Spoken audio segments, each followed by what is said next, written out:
ब्रेकनंतर आपलं पुन्हा एकदा स्वागत। ओबीसी नेते लक्ष्मण हाके यांचे सहकारी नवनाथ वाघमारेंना धमकीचे फोन। आम्ही धमकीला भीक घालत नाही असं लक्ष्मण हाके यांनी म्हटलंय। राज्यात कायद्याचं राज्य आहे, लोकशाहीवर आमचा विश्वास आहे असं लक्ष्मण हाके यांनी म्हटलं आहे।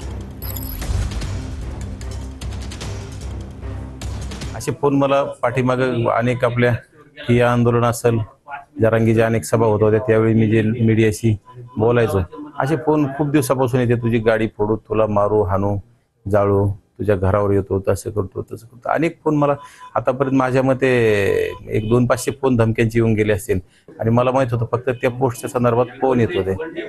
फोन त्यांचं धमक्या द्यायचं काम आहे, परंतु मी धमक्यांना भीक घालणारातला नाही। अंतरवली सराटी म्हणजे वडीगोद्री ते माझं गाव 368 किलोमीटरचं आहे आणि 368 किलोमीटरवरनं येऊन इथं उपोषणाला बसू शकतो म्हणजे आपलं आत्मिक बळ। आपण कुणाच्याही भीतीला भीक सुद्धा घालत नाही आणि आपण कुणाला घाबरत पण नाही। घाबरणारे असतो तर ह्या गोष्टी केल्याच नसत्या। आणि कायद्याचं राज्य आहे, कायद्यावर आमचा पूर्ण विश्वास आहे, लोकशाहीवर पूर्ण विश्वास आहे।